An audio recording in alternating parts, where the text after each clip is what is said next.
135페이지 좀 보세요. 135페이지 교과서. 그 135페이지 제일 위에 장기 성장 균형 있죠? 장기 성장 균형. 거기다 밑줄. 균제 상태라는 것은 뭐라고? 1인당 산출량, 1인당 자본량, 1인당 소비 등이 동일한 일정률로 성장하는 상태를 의미한다. 이렇게 되어 있는데 여기 오해할 수가 있어요. 그러면 1인당 산출량이라든가 자본량 이런 게 계속해서 지금 증가하고 있는 상태냐? 아니라는 거예요. 아까 뭐라 했어요? 변화율이 제로다. 그래서 이 정운찬저 이게 정의를 이게 오해하는 사람들이 많은데 그 동일한 성장률로 성장하는 상태가 밑줄 그어놓고 1인당 변수의 성장률이 제로인 상태 이렇게 써놔요. 1인당 변수의 성장률이 제로인 상태.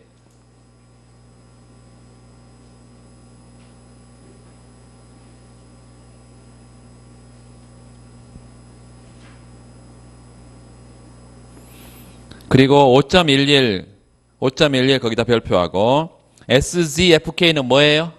SZFK, ZFK는 Y죠. 그래서 SY는 N 플러스 델타 K 이게 같은 거예요. 밑에 써놔 SY equal N 플러스 델타 K. 그리고 정운찬저는 이게 미분기가 아니고 델타 감가상각률입니다. 그 D라는 게 감가상각률을 의미해 여기서. 이렇게 여러분 여기서 다른 이제 노트 정리할 때는 이렇게 쓰세요. 그냥요. 이게 뭐예요 이게? 이 델타. 올챙이처럼 생긴 거 이거. 올챙이 꼬리처럼 생겼대요. 올챙이 못 봤나?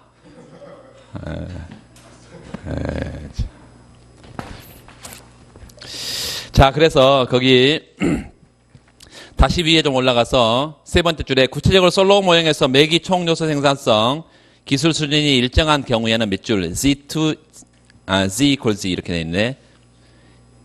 T기 기술 수준이 D로 일정한 경우 이 말인데 거기 밑줄 그으세요. 균제 상태는 KT 플러스 1 꼴 KT 이퀄 K YT 플러스 1 꼴 YT 이퀄 Y. 그러니까 다 금기나 다음기나 자본량이나 소득이나 소비나 다 똑같다는 얘기예요. 그러니까 변화율이 없는 거지. 그래서 모든 1인당 변수들이 시점에 관계없이 일정한 값을 갖는 상태다. 그래서 이걸 조금 이제 그걸 다 여러분 이해하고 있으니까 요거를 그럴듯하게 표현해 보면 이렇게 쓸 수 있어요.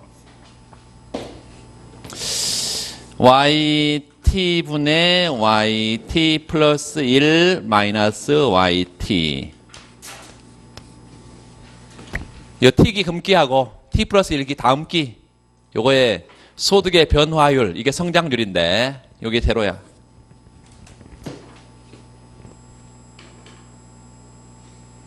이렇게 쓰는 것과 요 보세요. yt분의 yt 요거요 1이죠? 그러니까 이거 다시 어떻게 쓸 수 있어? yt분의 yt 플러스 1 이퀄 1 이렇게 써도 뭐라는 거예요? t기나 t 플러스 1기에 1인당 소득이 변화가 없으니까 성장률이 제로라는 거예요. 또 이렇게 써도 되겠죠? yt 플러스 1 이퀄 yt. 이게 다 같은 표현이죠 지금. 그러니까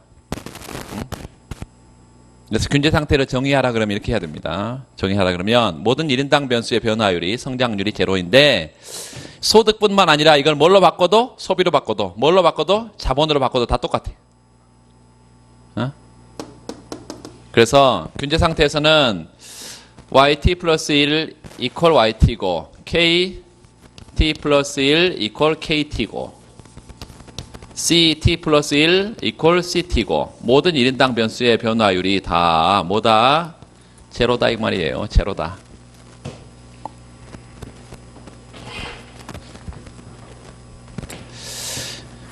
그래프로 조금 더 가보겠습니다. 이제 여러분 이 그래프로 표현할 때가 좋아요. 계속 그랬어요. 이제 수식으로 좀 더 가면 조금 더 이제 머리를 좀 많이 써야 돼. 자, 인구 증가율 n이 증가하죠.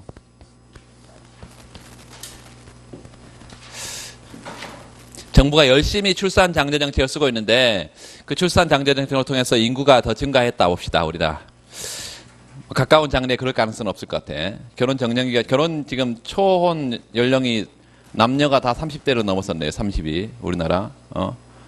그래서 이게 갈수록 태산이야. 갈수록 태산인데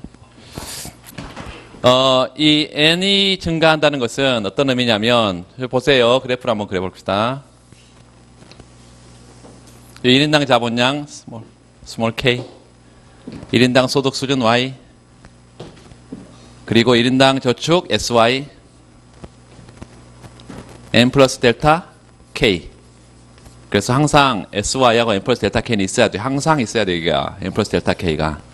그래야 균제를 표현할 수 있어. 원점에 빠져나오는 뭐가 있고요? 여기 n 플러스 델타 k. 옆에 뭐라고 써야 된다고? 자본 유지선. 자본 유지선. 그리고 여기에 뭐가 있어? 이렇게 저축곡선이 있어요. 이렇게 저축곡선이 s, y. 저축곡선. 방금은 우리가 저축이 변한다 그래가지고 여기 요 저축곡선이 변했는데요. 저축곡선이 지금은 뭐가 변해? 요 인구 증가율 n이 변해. 인구 증가율이. 그래서 처음에 최초의 A점에서 1인당 자본량이 K0 스타고 인구가 늘면 요 자본 유지선 이게 위로 갈까요? 아래로 갈까요? 자본 유지선이 뭐였어 이게? 현재 자본량, 요 자본량을 유지하기 위해서 요만큼의 높이만큼은 뭐가 돼야 된다고? 자본이 보충이 돼야 된다 그랬잖아요. 그러니까 인구가 늘면 더 많이 보충해 줘야 되지. 이렇게. 그래서 이런 점이 n1 플러스 델타 k가 되고 B점에서 새로운 균제가 달성이 되면서 1인당 자본량은 K1 스타로 이렇게 줄어요. 이렇게 K0 스타에서 K1 스타로 이렇게 줄어. 그래서 1인당 자본량이 이렇게 감소하고 1인당 소득은 어떻게 되겠어요? 감소하죠. 그래서 밑에 써놔요. 요 1인당 자본량 어디서? 요 스타 붙은 건 뭐예요? 다 균형 상태에서 장기 균형 상태에서 균제에서 이 말이에요. 균제 밑에 steady state 균제 상태에서 1인당 자본량 써놓고 steady state 균제 상태에서 1인당 자본량이 감소해. 1인당 자본량이 감소해. 그러면 1인당 소득 수준도 감소하겠죠. 계속 감소해? 한 번 감소해? 한 번 감소하지. 한 번. 이것도 한 번 감소하죠. 그래서 이거를 소득의 수준 효과다. 계단 모양으로 생겼다. 계단 효과다. 레벨 이펙트다. 이렇게 수준 효과는 있지만 그로스 이펙트 성장 효과는 없다. 그로스 이펙트는 없다. 수준 효과만 존재하고 성장 효과는 없다. 따라서 지속적인 성장을 위해서 요 인구 증가율 이걸 변화시킨다거나 또 저축률을 변화시킨다거나 이런 걸 가지고는 지속적인 성장을 기대할 수가 없다 이런 얘기예요. 반대로 생각하면 안 됩니다. 요 인구 증가율이나 감가상각률이 늘면 여기 상방 가고 1인당 자본량이 감소해요. 증가한다고 생각하면 안 되고 인구가 늘는데 어떻게 1인당 자본량이 증가를 해? 감소하지. 자, 네 번째는 그거고 다섯 번째는 기술 진보율 Z 값이 변하는 경우요. Z는 뭐라고? 총 요소 생산성 혹은 기술 진보율. 기술 진보율이 올라가게 되면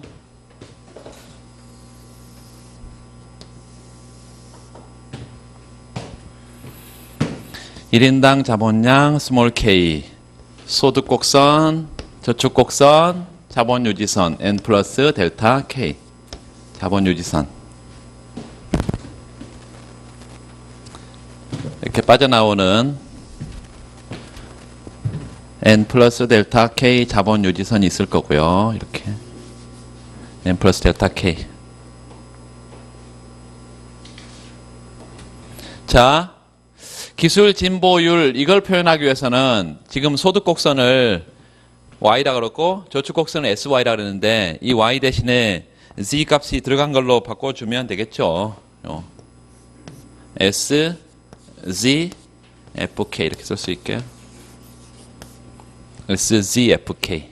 그래서 z 값이 변하니까 z 값을 살려줘야지 그렇게 해서 소득 곡선을 그렇게 쓰면 저축 곡선을 이렇게 쓸 수 있겠습니다. S 뭐예요? ZFK. 요게 이제 상방 가니까 조금 아래쪽에다 그랬으면 좀 나은데 뭐 상관없겠네. S0, S0, Z0 뭐 이런 상태예요. Z0.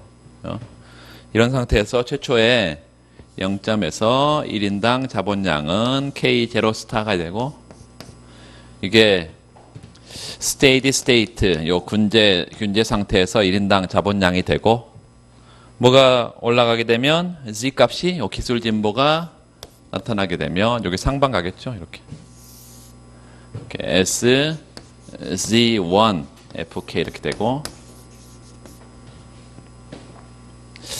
1인당 자본량이 증가하죠. 이렇게 K0 스타에서 K1 스타로 1인당 자본량이.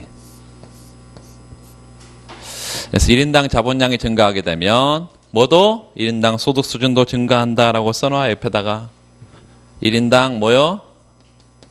자본량 스몰 k 에게 올라가게 되면 균제 상태죠. 물론 1인당 자본량이 증가하게 되면 그 결과로 1인당 뭐도 소득 수준도 y, 요 y 스타도 균제 상태 1인당 소득 수준도 증가하게 되겠죠.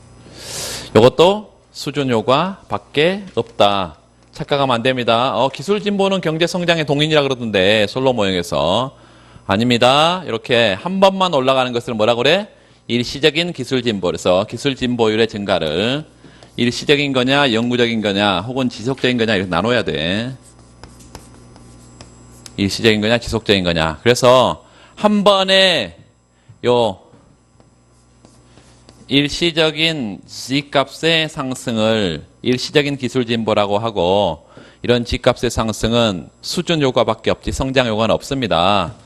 그런데 요 G값이 지속적으로 G값이 상승하는 경우 요 G값이 지속적으로 상승하게 되면 요거 자체가 어때요? 계속해서 상방 이동하겠죠.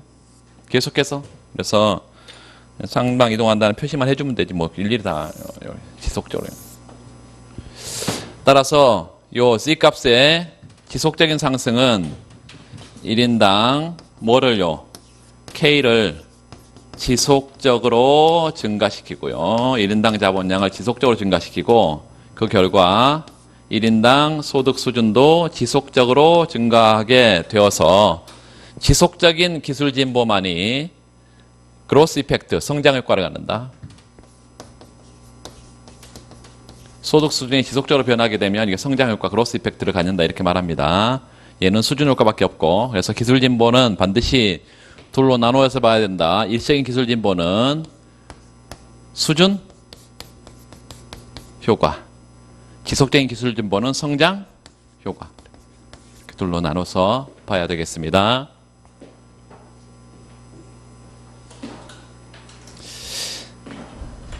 자, 여기까지 됐으면 지금 이제 잠이 좀 깬 것 같으니까 잠이 좀 깬 것 같아서 요거 요 균제 상태의 조건식을 도출할게요.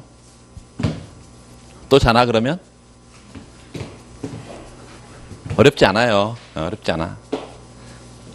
근데 이걸 못하면 성장론을 이제 여러분 나중에 여러 가지 문제를 많이 풀 텐데 이거 못하면 그냥 정말 기본 기초 개념인 문제밖에 못 풀어요.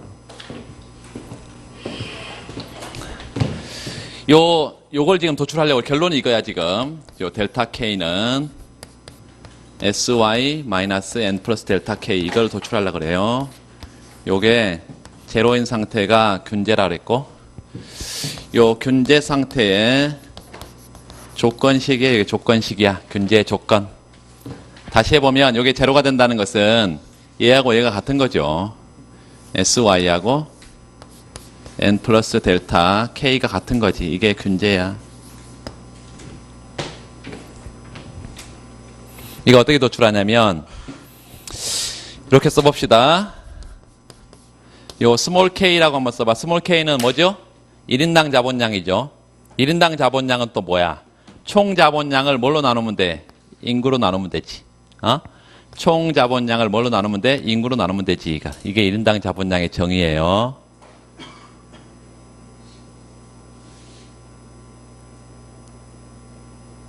자, 그 다음에 좌우변의 로그를 취해. 미치 2인 로그를 자연 로그라고 이렇게 부릅니다. 미치 2인 로그. 여러분, 자연 로그, 뭐, 상용 로그, 이거 지금 다 알아야 되냐? 몰라도 돼, 그냥. 자연 로그는 이런 방식으로 로그 미분을 한다라는 것만 알면 돼. 자, 자연 로그를 ln이라고 씁니다. 자연 로그, lnk는. 로그는, 요 분수는 어떻게 나와요? 마이너스로 나오고, 곱은 덧셈으로 나오죠, 로그를 취하면. 그렇죠? 몰랐다면 지금 알면 됩니다. lnk 마이너스로 나와. 이렇게 로그를 취하면 분수는 마이너스. 이걸 전부 다 뭘로? 전부 다 변수값으로 보면 전체 미분, 전미분을 하든 전미분. 그래서 아까 앞에다 미분계를 쓰면 됩니다.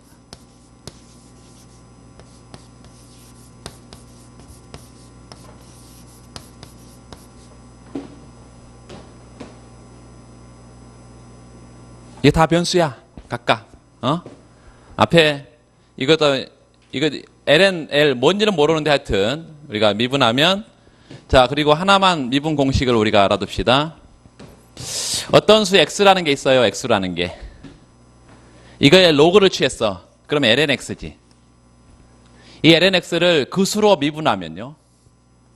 dx, dlnx. 요 그 수로 미분하게 되면 어떤 수에 로그가 취해져 있고 그 수로 요 x로 미분을 하게 되면요.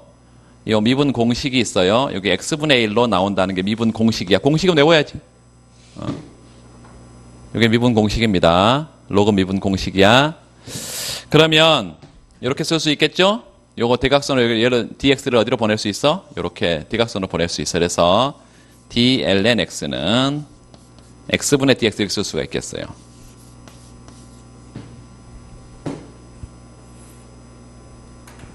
자, 그렇다면 이 x의 로그가 취해져 있고 그것에 요건 증분이에요, 변화율이에요? 증분이죠. 증분. 어떤 수에 로그가 취해져 있고 그것의 증분은 뭘로 쓸 수 있다? 변화율로 바로 쓸 수 있다는 게 이거 공식이 의미하는 거예요. 그러면 이거 다 뭐예요? 다 뭘로 쓸 수 있어? 어떤 수에 로그가 취해져 있고 증분이잖아. 이거 다 변화율로 쓸 수 있다는 게 로그 미분 공식이야. k분의 dk.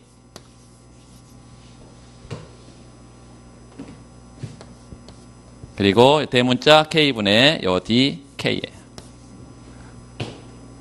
여기요 l분의 dl이야. 이렇게 다 쓸 수 있다는 게 지금 방금 로그 미분 공식이라니까. 응? 자, 그리고 이제 요 스몰 k를 없애기 위해서 좌우변에 전부 다 k를 곱해버려. 왜 그렇게 하는지 나중에 몇 번 하면서 말씀드릴 거예요. 우리가 구하고자 하는 게 지금 이거기 때문에 그래요. 그리고 지금 결론, 나중에 가서 얘기하겠지만, 요 세모로 되어 있는 것과, 지난번에 미시할 때 한번 했는데, 세모로 되어 있는 것과 요 D 미분기하고는 같다 그랬어요? 다르다 그랬어요? 같다 그랬어요. 같다 그랬어. 굳이 구분하자면, 얘는 좀 차이가 있는 경우로 보통 세모로 쓰는데, 미시 책에도 전혀 구분하지 않고 있는 책들이 많아. 요 세모하고 이거를요.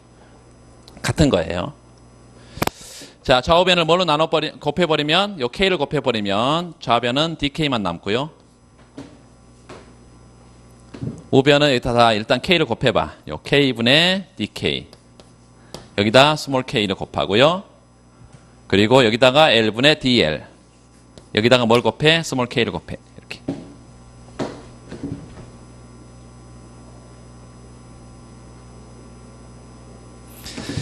자, 그리고요, dk는, 요 스몰 k는 뭐죠? 요 스몰 k는 l분의 k죠? 스몰 k는 l분의 k잖아, 이거, 정의상. 그래서, 요 k분의, 나중에 여러분 또 복습하려면 또, 이게 어디서 나왔지? 이렇게 할 수 있으니까, 요 l분의 k를 그대로 써봅시다, 이렇게.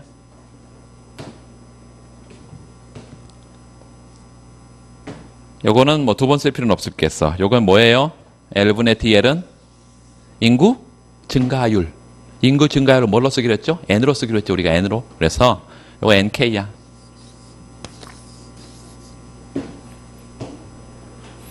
그리고 분모 분자에 이거 K가 소구가 되겠죠. 이렇게.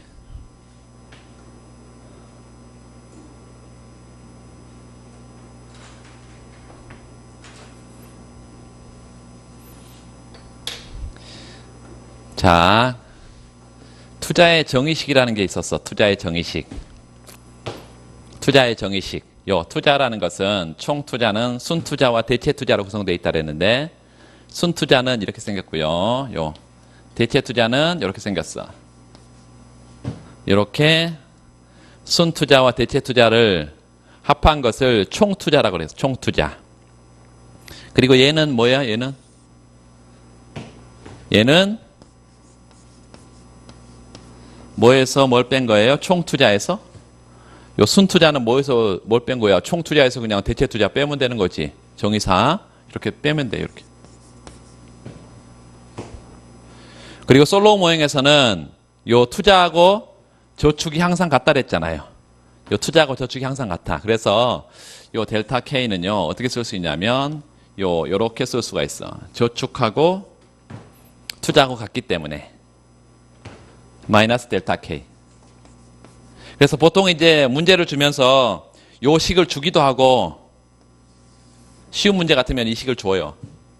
요즘은 문제들이 뭐 기호를 다 문제에서 줍니다. 이건 먹어, 이건 먹어, 이건 먹어. 다 줘.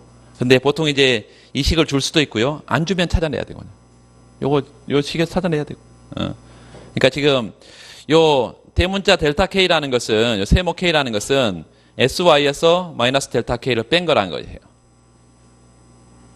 그리고 우리가 이 식을 한 번만 이제 마지막 식을 변형을 해서 이렇게 써봅시다.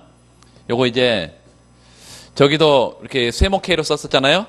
세모 K. 그래서 요거 세모를 요 미분기호를 다 세모로 써서 마지막 이렇게 봅시다. 한 번만 다시 써봐. 요 분모는 뭐가 있어요? L이 있고요. 분자는 얘죠 지금. 마이너스 NK야.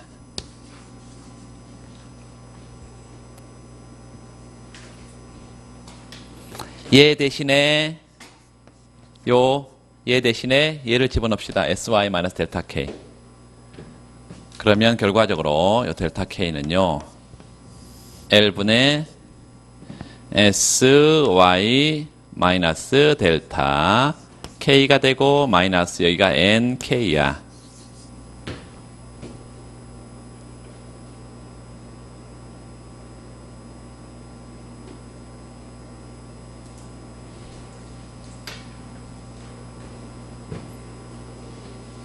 되시죠? 자, 그러면 한 번만 더 써보면요. 요 L분의 Y는 뭘까? 총 산출량을 노동으로 나누면 1인당 산출량이겠죠? 그렇죠? L분의 Y는 스몰 y야. 그래서 요 SY 이렇게 쓸 수 있고. 그리고 L분의 K는 뭐예요? 스몰 K잖아요? L분의 K는 스몰 K잖아? 그래서 총 자본량을 인구로 나누면 1인당 자본. 그래서 스몰 K. 마이너스 델타 K 마이너스 NK. 이게 뭐라고? 요렇게 다 나왔네. 그래서 결과적으로 SY 마이너스 N 플러스 델타 K, 요게 자본의 뭐라고? 순증가. 자본의 순증가. 자본의 운동 방정식. 이건데, 이 자본의 순증가가 없는 상태가 균제라 했으니까 없는 상태요. 이게 균제 조건이다. 균제 상태의 조건. 다 나왔어요. 그래서 SY하고 뭐하고? 저축곡선하고 뭐하고? 자본 유지선이 같으면, 맞아떨어지면 균제다 이것입니다.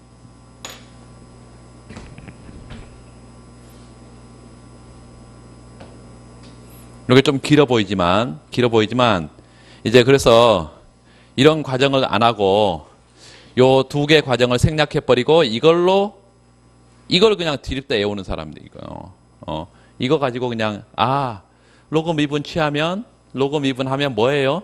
요 변화율로 바로 쓸 수 있다는 거죠. 이렇게 요 식이 그래서 첫 번째 나오는 식이고요.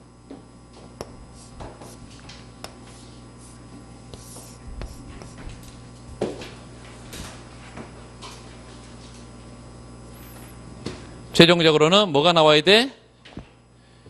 요거 우리가 기억해야 되고, 투자의 정의식. 마지막으로 얘기가 나와야 됩니다. 자본의 순증가식이요. 균제상태 조건식 이렇게.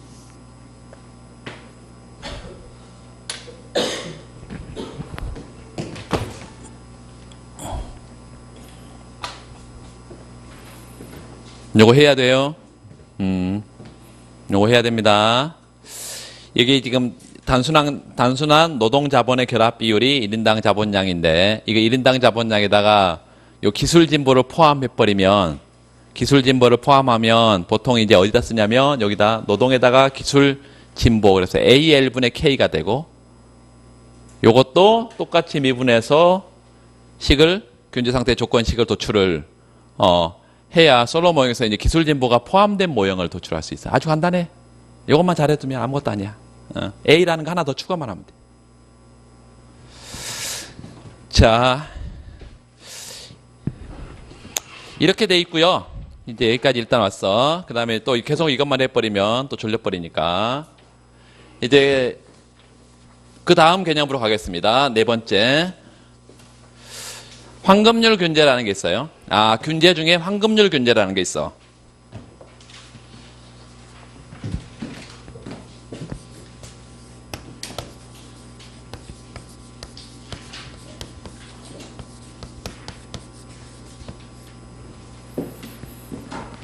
황금률 균제는 또 뭐냐?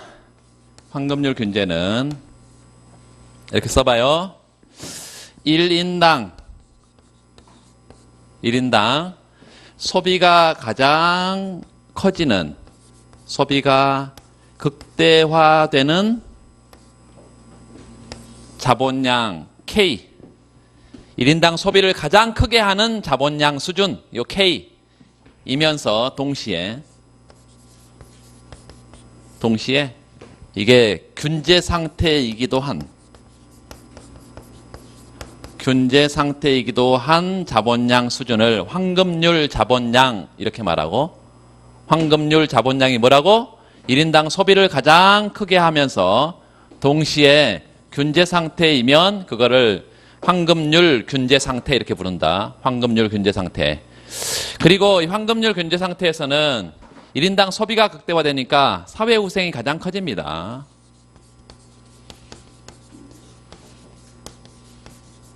그래서 1인당 소비가 가장 커지는 상태이면서 사회후생을 가장 크게 하는 자본량 수준. 또 균제 중에서요 1인당 소비를 가장 크게 하는 균제죠. 그러니까 그래서 가장 바람직한 균제다. 가장 바람직한 균제.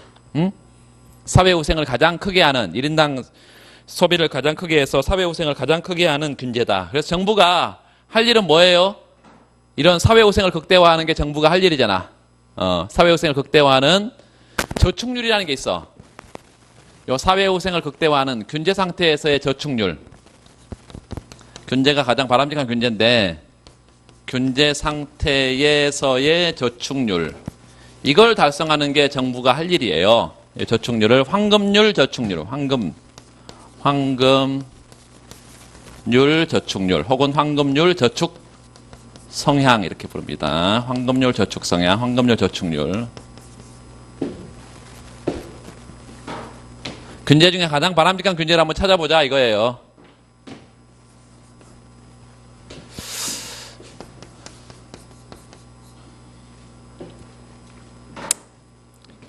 소비를 극대화하니까 그대로 쓰면 돼. 맥시마이즈 뭘 극대화해? 맥시마이즈 C. 요 C. 대문자 쓰면 돼야 안 돼요? 1인당 소비니까 소문자 써야 되지. 모든 1인당 몇 소는 소문자. 이 소득에서 뭘 빼버린 게 소비예요? 소득에서 뭘 빼버리는 게 소비야? 저축을. 그렇죠. 소득에서 저축을 빼버리는 게 소비지. 그리고 그 소비를 가장 극대화하는 1인당 자본량을 찾자. K. 자, 이것만 찾으면 돼요? 요것만 찾으면 돼? 아니, 얘 균제해야 되니까. 균제 상태여야 된다니까. 그래서 요 소비를 극대화하면서 어떤 제약이 충족이 돼야 되냐면 균제 상태의 조건이 충족이 돼야 돼. 균제 상태. 이 균제 상태는 저기 우리가 구해놨어요. 조건이 어떤 조건이에요? sy equal n 플러스 델타 k라는 이런 조건이 충족이 돼야 돼. 그래서 이런 제약을 만족시키면서 그 말은 무슨 말이에요? 이런 균제 상태이면서 동시에 1인당 소비를 맥시마이즈하는, 극대화하는 내가 1인당 자본량을 찾아보자. 극값 어떻게 찾는다고? 제약함수를 목적함수에 집어넣어버려서 미분해버리면 된다. 그래서 first order condition, 일개 미분 조건은 first order condition. 목적함수가 뭐고 C인데 뭘로 미분해? K로 미분해. dK분의 dC는 물론 극값에서 항상 기울기가 제로라 그랬어요. 자, 그러면 요게 이제 이식인데, 제약식을 이식인데, 요 이식을 어디다 집어넣어서 일식에다 집어넣어버려서 소비가 뭐기 때문에 요 SY 대신에 뭐 집어넣어버리면 돼요? 요 M 플러스 델타를 집어넣어버리면 되잖아. 여기다 M 플러스 델타를 집어넣어버리면 돼. M 플러스 델타 K.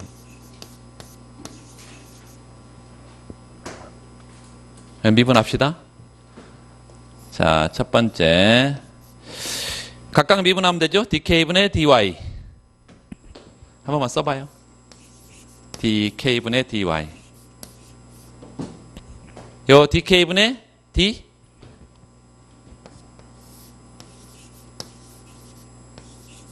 m 플러스 델타 k. 그래서 어디로 보내야 돼? 제로로? 제로로.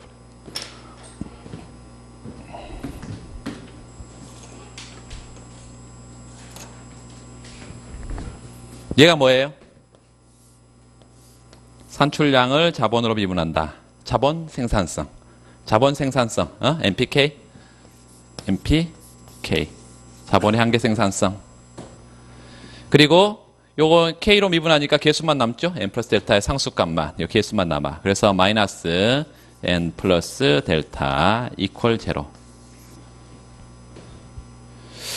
결과적으로 요 황금률 균제 조건은 MPK 얘하고 뭐가 맞아 떨어지면 돼? N 플러스 델타하고 맞아 떨어지면 된다는 얘기예요. 이러면 황금률 균제가 달성이 된다고.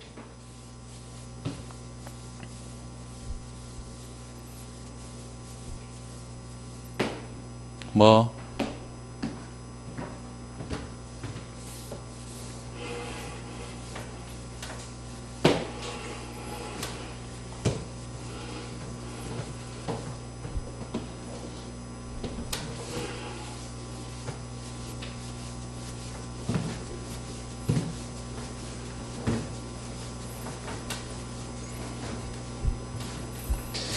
자, 요 MPK 얘하고 N 플러스 델타가 요 K가 N 플러스 델타 K가 아니라 N 플러스 델타가 N 플러스 델타가 같아지는 게 이게 황금률 균제가 달성될 조건이라는데 MPK는 아까 우리가 그래프로 그려봤는데 뭐였어요? 이렇게 생긴 뭐? 이렇게 생긴? 뭐 던지지 말고 이렇게 던지지 말고 소득곡선의 접선의 기울기죠. 소득곡선의 접선의 기울기야.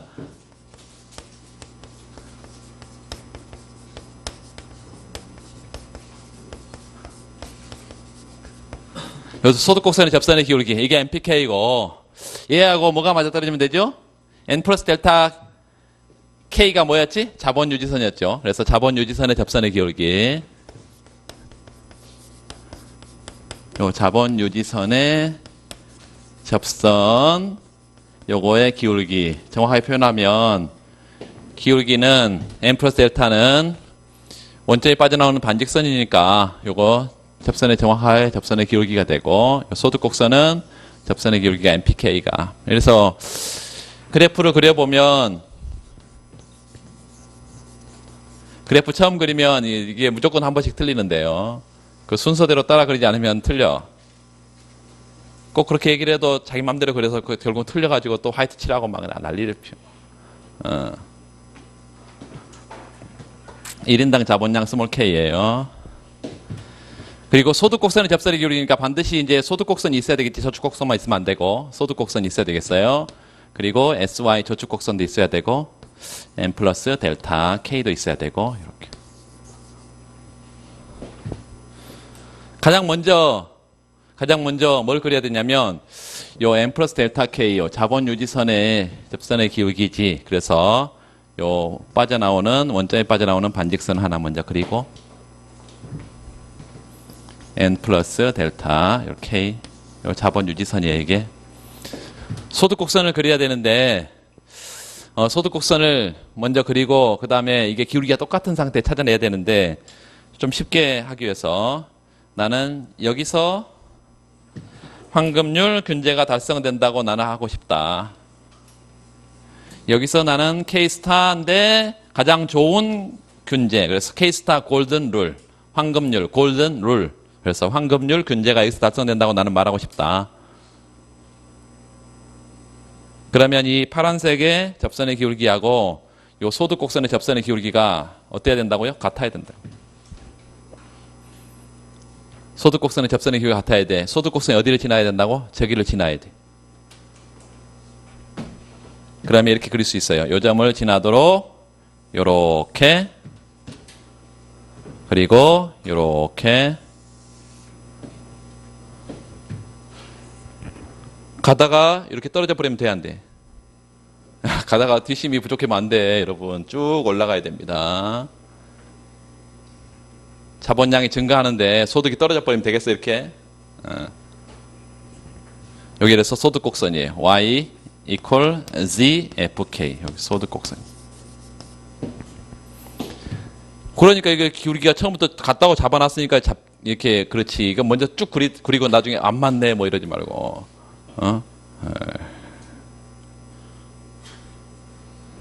자, 됐어요. 자, 이게 뭐고? MP? 요거 MPK야. MPK.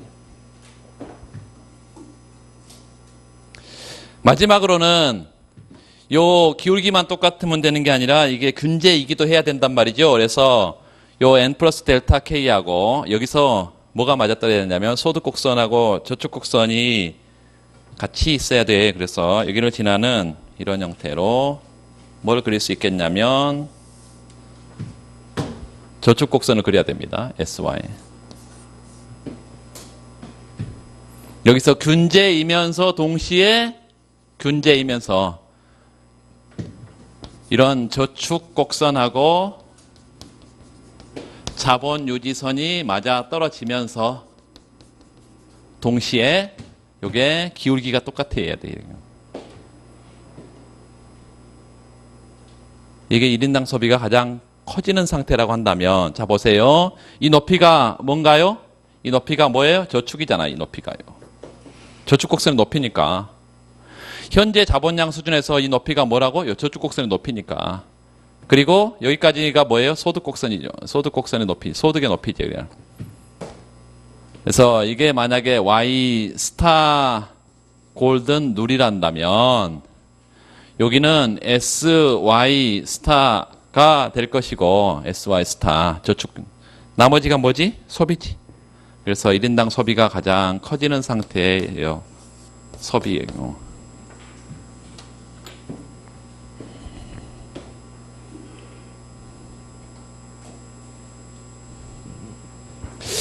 마지막으로 이 황금률 균제를 달성할 때의 저축률을 뭐라고? 황금률, 저축률 혹은 황금률, 저축 성향 이렇게 말하는데 요게 S 스타 골든 룰이다. S 스타 골든 룰. 황금률, 저축률. 그래프가 약간 뭐 복잡한데 한두 번만 여러분 연습을 해보세요. 연습을 할 때 아까 그 순서대로 그려야 되겠습니다.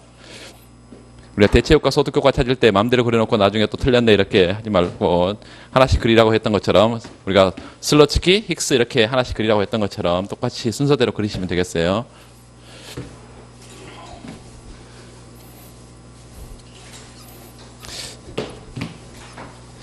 자, 여기까지 이해가 되면 우리가 황금률 균제하고 일반 균제가 어떤 게 차이가 나는지, 또는 황금률 균제로부터 일반 균제로 경제가 이동했을 때, 혹은 일반 균제에서 황금률 균제로 이동했을 때 이런 변수값들이 1인당 소득이라든가 1인당 소비라든가 변수값들이 어떻게 변하는지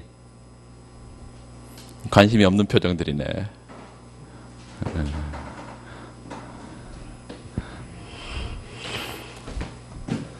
관심 없는 표정이면 안 해야 되는데.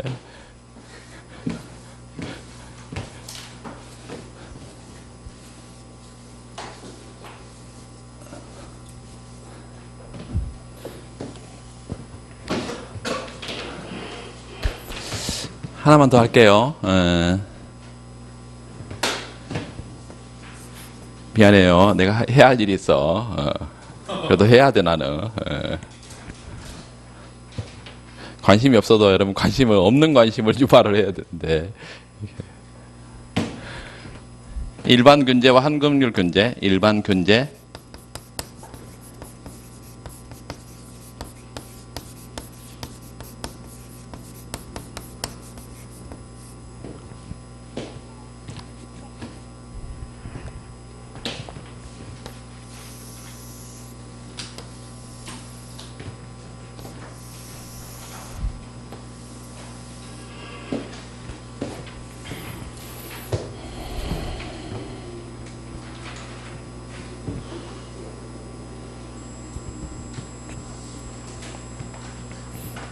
이쪽 1인당 자본량 스몰 k, 원점에서 빠져나오는 뭐라고 할까요? 이거 자본 유지선 n 플러스 델타 k,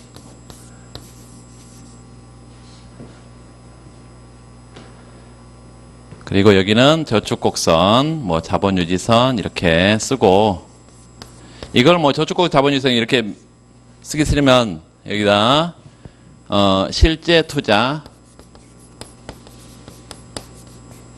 이렇게 또 필요 투자 이렇게 써도 되겠습니다. 필요 투자 같은 거죠.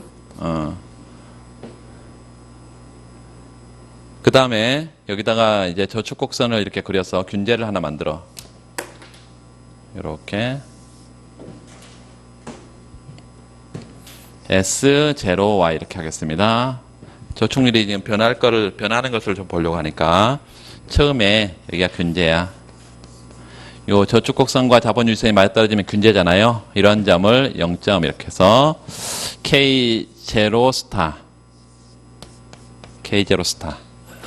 균제 상태 1인당 자본량이 K0 스타예요. 근데 만약에 이 황금률 균제가 얘와는 달리 이런 상태가 황금률 균제라고 가정을 하게 되면, 다시 말하면 K 스타는 K 스타인데 균제인데 요 골든 룰이 일반 균제보다 더 높은 수준이라고 한다면, 얘가 지금 이런 예를 듣고 있어요. K 스타하고 K 스타 골든 룰하고 비교해 봤더니 얘가 더 높아서 일반 균제, 지금 경제의 장기 균형 상태에서의 균제는 1인당 소비를 극대화하지 못하는 상태라고 이렇게 보자고. 1인당 소비를 극대화하는 상태는 이 상태야 지금. 근데 가만 내버려두면 경제는 장기 균형 상태의 균제로 갈 거니까 요 1인당 소비가 극대화되지 않으면서 사회후생도 극대화되지 않을 거예요.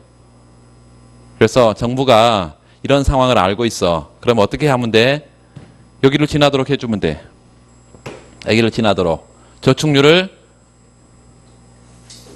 요렇게 저축률을 S1로 높여주게 되면 균제가 0점에서 1점으로 가면서 1인당 자본량도 황금률 자본량 수준으로 올라갈 거예요. 그렇죠? 처음에 S0였는데 그러면 균제는 0점에서 균제잖아. 그런데 요게 황금률 균제를 달성하지 못하고 있는 상태라고 한다면, 황금률 균제는 소비가 가장 커지는 상태고 사회후생이 가장 커지는 상태니까 그걸로 정부가 보내줘야 된다 이거예요. 보내주려면 저축률 이렇게 높이면 되는데, 정부가 어떻게 저축률을 높이냐? 여러 가지 방법이 있습니다. 가장 좋은 방법은 뭐예요? 저축에 대해서 여러분 저축하게 되면 세금 떼가죠, 정부가. 이자 소득에서 세금을 떼갑니다, 정부가. 이자 소득세야, 그게. 하여튼 정부는 막 여기저기서 여러분들 알게 모르게 다 떼가. 이 강제력을 갖고 있기 때문에. 그래서 이자 소득세를 높이면 될까요? 낮춰야 될까요? 낮춰야죠. 그래서 저축을 많이 할 거 아니야. 그래서 이자 소득세 감면 조치 뭐 이런 것들을 한시적으로 조치를 취해 정부가. 그러면 저축률을 높이는 거예요. 그래서 이 상태에서 저축률을 높이는 정부의 정책을 우리가 보건 이자 소득세 감면 정책 써놔요. 이자 소득세 감면 정책.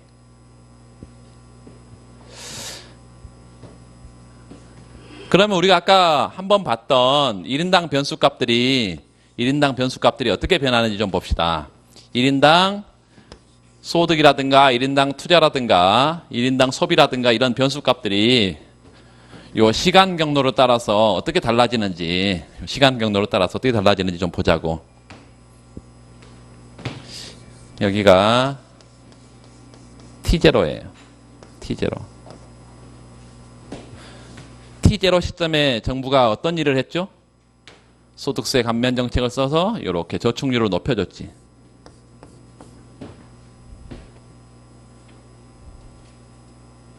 저축률을 높이면 결론은 뭐라고? 1인당 자본량은 증가하고 1인당 소득 수준도 증가하고 또 1인당 소비 수준은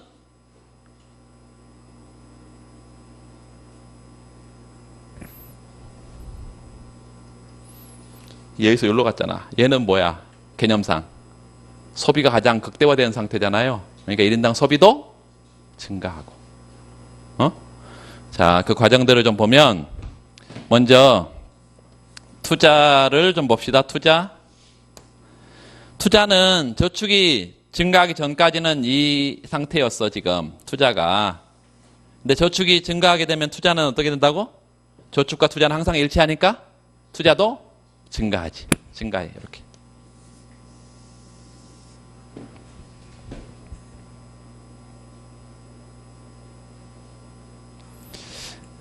자, 소비가 중요하고요. 일단 소비가 보기 전에 소득부터 먼저 봅시다.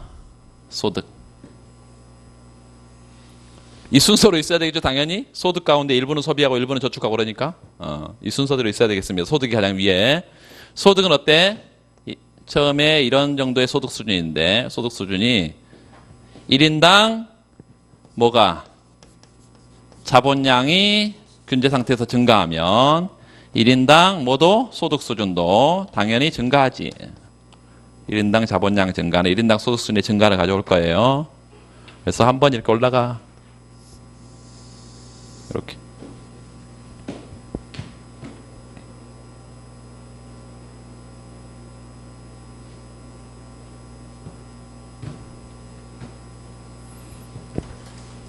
여기까지 됐어요?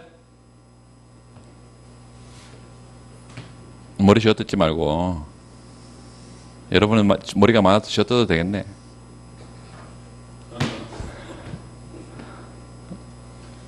자, 소비를 보면 소비는 저축률을 높이면, 잘 들으세요. 저축률을 높이면 소득 가운데 일부는 소비하고 일부는 저축하니까 저축률을 높였다는 것은 소비를 어떻게 했다는 거예요? 줄였다는 거죠. 그래서 이 저축률을 높이는 바로 이 시점에서는 어떻게 돼? 소비가 줄어요. 그런데 균제에 도달하게 되면, 소비를 줄이고 저축을 높여서 균제에 도달하게 되면 1인당 소비는 어떻게 돼? 가장 커지지. 그러니까 처음보다 당연히 소비가 커져야 되겠죠. 그래서 경로를 따져보면 이런 상태에서 일시적으로 이렇게 떨어지는 구간이 있다는 게 중요해요. 이렇게 떨어지는 구간이 있고, 그 다음에 나중에는 소비가 이렇게 커져서 이렇게 극대화돼.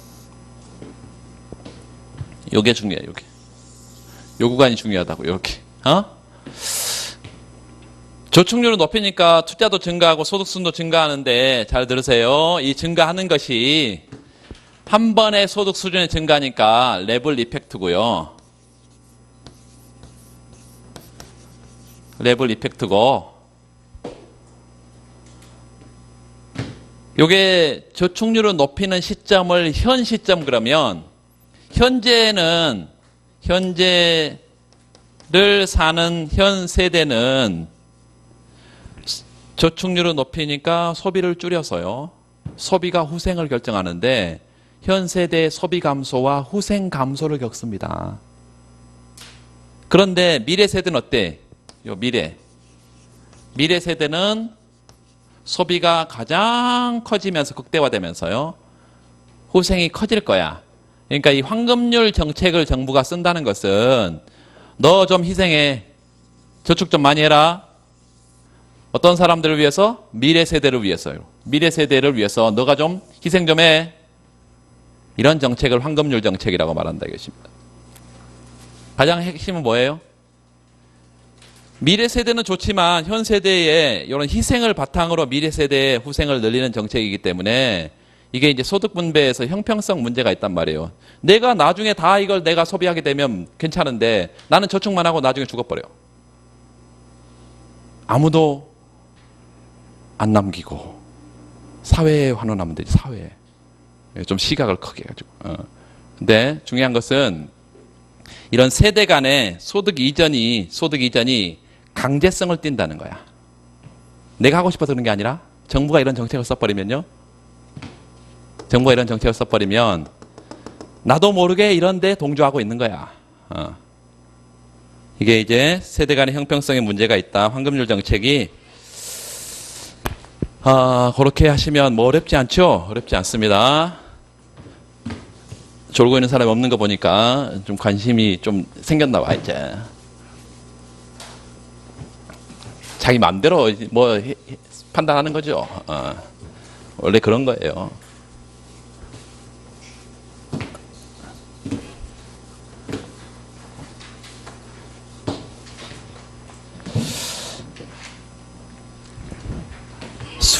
수렴 가설이라는 게 있는데 수렴 가설 가기 전에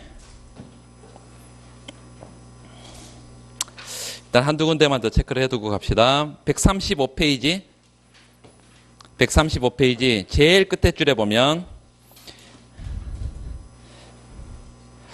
그 밑줄 보세요. 이와 같이 균제 상태에서 1인당 자본량이 일정하기 때문에 1인당 산출량, 밑줄, 1인당 소득 수준 다 일정하다. 그래서 1인당 자본량을 변화시키지 않으면 소득 변화 없습니다. 따라서 그 1인당 소득 증가율, 즉 경제 성장률은 제로다. 밑줄. 아까 제가 써줬는데 YT 플러스 1이 1이고 YT 플러스 1 이퀄 YT도 1이고 0이고 0이 아니고 요게 YT 플러스 1 마이너스 YT가 뭐고? 0이고 그 다음에 이렇게 YT분의 YT 플러스 1은 1이고 그 다음에 YT 플러스 1 이퀄 YT고 뭐 이렇게 했습니다. 균제 상태. 자, 그 다음 단락에 그러나 균제 상태에서 성장률이 0이라는 것은 1인당 소득과 자본량이 지속적으로 증가해 왔다. 이런 앞에 성장의 일반적인 데이터 이걸로 설명하기가 어렵다. 그 밑줄 보세요. 한편 1인당 산출량, 1인당 자본량, 1인당 소비의 성장률은 0이라는 것은 거기다 별표하세요. 총에다 동그라미. 그 1인당 거기다 동그라미 하고 그 다음 밑에 총 산출, 총 거기다 동그라미. 총 산출량, 총 자본량, 총 소비 성장률은 인구 증가율 NA율과 같게 됨을 의미한다. 이렇게 돼 있는데 거기다 이렇게 써놓읍시다.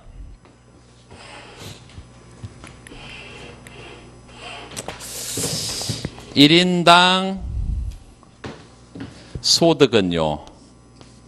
1인당 소득은 총 소득을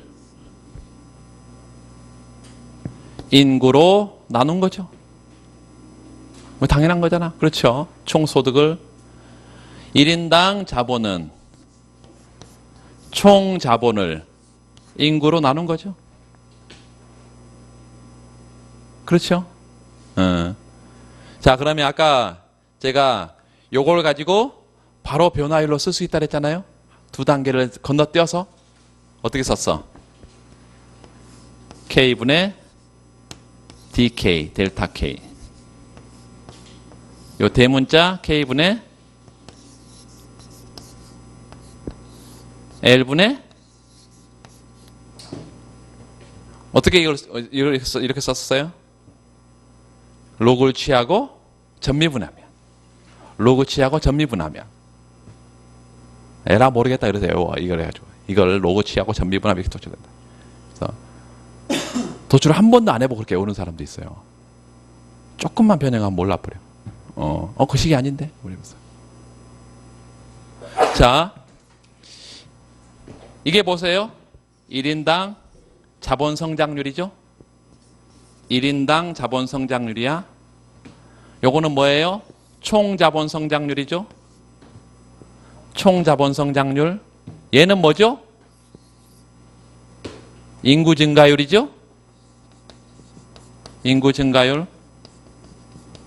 인구 증가율은 항상 NA율로, 솔로몬에서는 NA율로 일정하다 그랬잖아.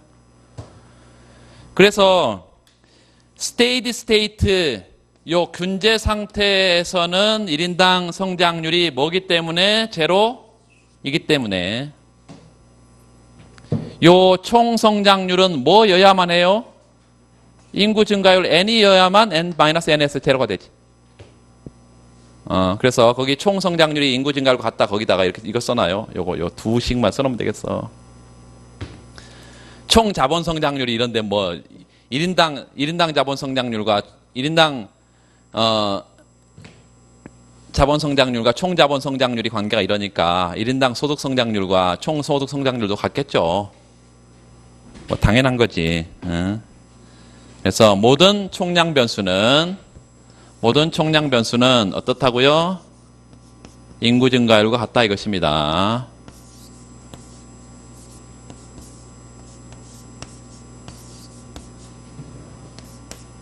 이게 NA율이야.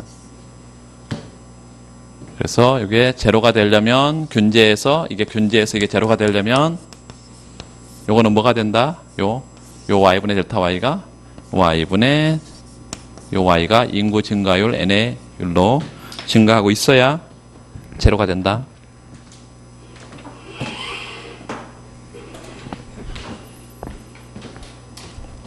(136페이지) 거기 인구 증가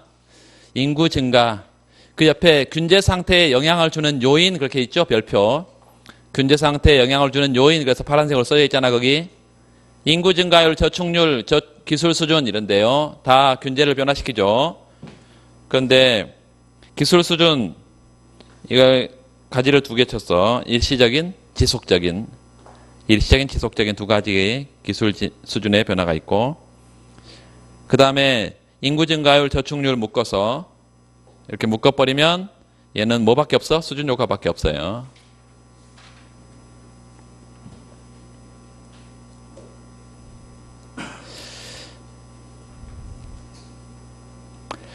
(137페이지) 보면 137페이지 거기 인구 증가와 경제 성장에서 초기 균제 상태에서 인구 증가율이 N1에서 N2로 상승했다고 하자 밑줄 N1에서 N2로 상승했다 밑줄 그리고 오른쪽 그래프에 가서 거기 N0에다가 N1에다 동그라미 N2에다 동그라미 그래프 보죠. 그래프에 N1, N2 그래서 인구 증가율이 상승하게 되면 자본 유지선이 상방 이동하죠. 그 다음에 두 번째 그 1번 해놓고 그 위에 1번 화살표에 1번 그 다음에 K1 스타에서 K2 스타로 화살표 2번 1인당 자본량 옆에 써놔 감소 1인당 소득 수준 감소 수준 효과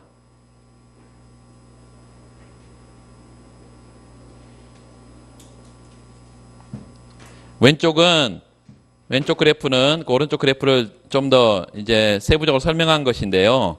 거기가 KT 수평축에 KT 플러스 1 수익축에 이렇게 되어 있잖아요. 그래서 자본량 축적 과정이라는 것을 해야 되는데 너무 성장론이 어렵다는 인식을 줄 필요는 없고 관심 있다? 쉬는 시간에 물어보세요. 그래서 왼쪽에 KT 플러스 1 평면은 정운찬 저어만 있습니다. 그래서 이 책에만 있어서 오른쪽에 우리가 지금까지 해왔던 이 평면을 가지고 다 우리가 할 수 있으니까 일단 요걸 여러분 기본으로 다 알아두고 그 다음에 정운찬 저에 있는 KT 플러스 1 평면은 이제 책을 읽어보니까 내가 알겠어. 그러면 뭐 조금 알겠어. 혹은 뭐 이러면 질문하시기 바랍니다. 뭐 여기서 수업 시간에 안 하는 게 좋을 것 같아. 그것보다 더 중요한 내용들이 많이 있습니다. 그 다음에 138페이지 넘어가 보면 138페이지 거기에 저축률 증가 동그라미 저축률 증가 그리고 오른쪽 그래프에 가보면 S1에서 S2로 지금 상방 이동하는 S1에도 동그라미 S2에도 동그라미 그리고 1번 써놔 화살표에다가 1번 저축곡선 상방 가요. 그 다음에 K1 스타에서 K2 스타로 화살표하고 2번 1인당 자본량 증가 1인당 자본량 증가 또 1인당 소득 수준 증가 수준 요과 이렇게 써놓으면 되겠어요.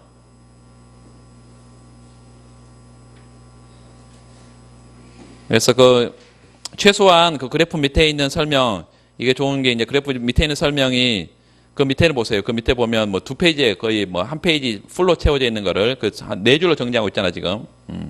그래서 그렇게 보시면 되겠고 그 오른쪽 페이지에 마지막 좀 봅시다. 마지막 밑에 세 번째 줄에 이와 같이 저축률의 변화가 밑줄 1인당 산출량의 수준만 변화시키고 균제 상태에서 1인당 산출량의 성장률을 변화시키지 못하는 것을 뭐라고 한다? 수준 요과만 있고 성장 요과는 없다라고 표현한다.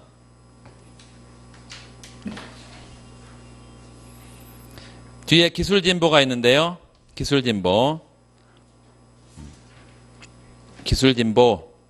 그 140페이지에 오른쪽에 균제 상태의 변화 그 부분 좀 보세요. 오른쪽에. 그리고 그 오른쪽 그래프에 Z1, Z2, Z3 이렇게 해서 동그라미하고 기술 진보율이 계속해서 Z1, Z2, Z3 이렇게 증가하고 있잖아요. 그 1번. 그 다음에 2번은 K1 스타, K2 스타, K3 스타 이렇게 해서 1인당 자본량이 계속 증가하고 있네. 밑에 1인당 자본량의 지속적인 증가 쓰나? 기술 진보율의 지속적인 상승이 있으면 1번. 두 번째, 1인당 자본량의 지속적인 증가. 그리고 1인당 소득 수준의 지속적인 증가. 성장 효과. 성장 효과.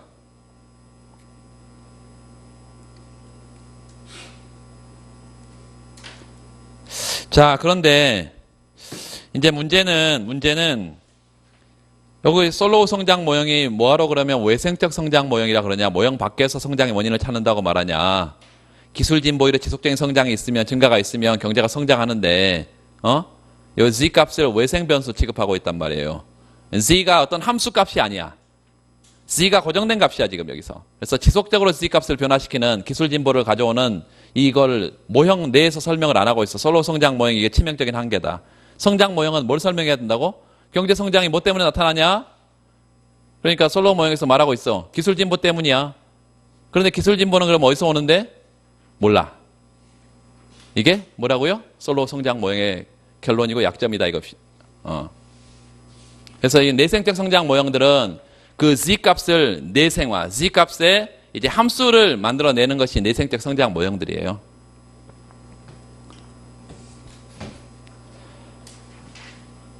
황금률 자본량 143페이지 가보면 황금률 자본량 그 위에 그래프에 별표를 하고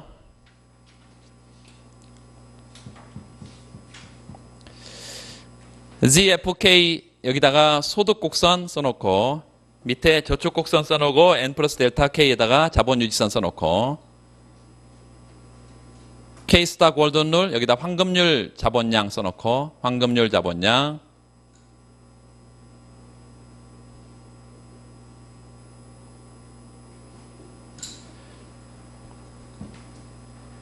오른쪽에 SGR 이렇게 써있네. SGR, S스타 GR 이렇게 하고 SGR 이게 황금률 저축 성향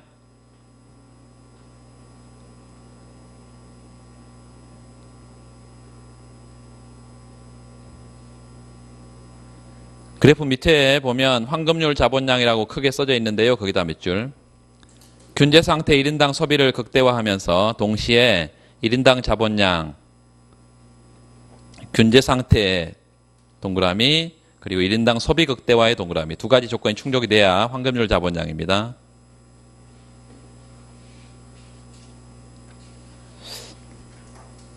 그 뒤에 넘어가 144페이지 넘어가 보면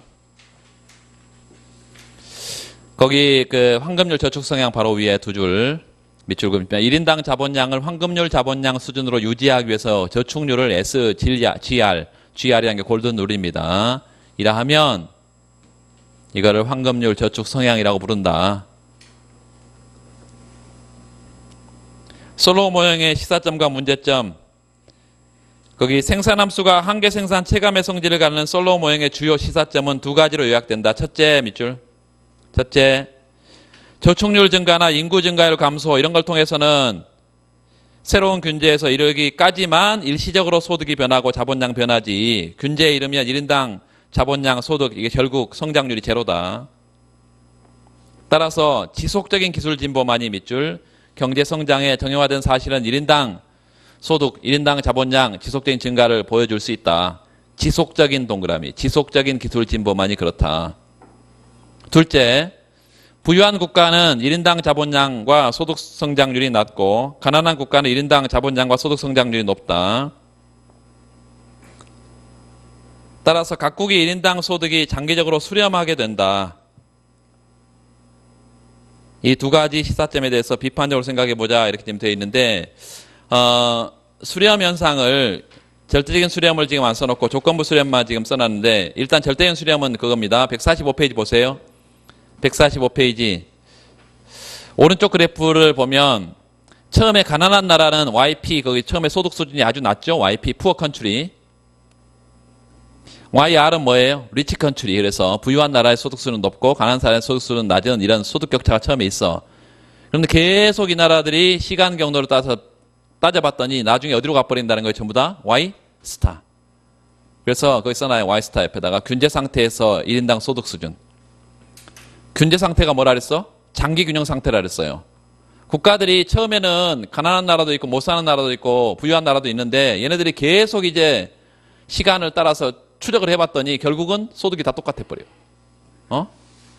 다 똑같이 수준에서 살게 된다는 거예요. 이게 이제 소득 격차가 완전히 사라진다는 건데 지난 몇백 년, 2000년을 추적을 해봤더니 그래? 안 그렇죠? 잘 사는 나라는 잘 살고 못 사는 나라는 못 살고 이게 이제 솔로 모형이 절대적인 수렴 가설 이게 수렴 가설인데요. 절대적으로 소득 수준이 수렴해 버린다 특정한 수준으로. 그런데 이거는 현실을 제대로 반영하지 못해서 지속적으로 나타나는 소득 격차를 설명하지 못한다는 게 솔로 모형의 한계입니다. 그런데 항상 안 맞냐 이거예요. 항상 안 맞냐? 그런 건 아니고 또 비슷한 나라끼리 있다 이거예요. 소득 수준이 비슷해지는 나라끼리는 비슷해지더라. 어떤 나라끼리 비슷해지냐? 경제가 유사한 나라들끼리, 저축률이 비슷한 나라끼리, 경제 구조가 비슷한 나라끼리는 같아지더라 이거예요. 뭐 선진국가 예를 들어서 뭐 영국과 저기 뭐 못 사는 나라 누가 있죠? 어디 있죠? 못 사는 나라? 콩고. 콩고를 무시하고 그래요. 콩고가 못 산답니다. 콩고하고 영국의 소득 수준이 같을 리가 없잖아. 그렇죠? 우리나라는 소득 수준이 많이 좋아졌죠. 그렇죠? 많이 좋아졌죠. 아직 갈 길은 먼데 소득 수준이 많이 높아졌습니다. 이게 이제 수렴 가설, 조건부 절대적 수렴 가설과 조건부 수렴 가설이란 건데,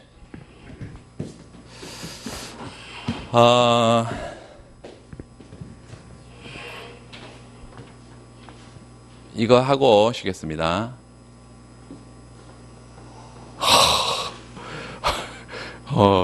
이제 좀 멀어지는 표정. 네. 쉬겠습니다. 쉬고 하겠습니다.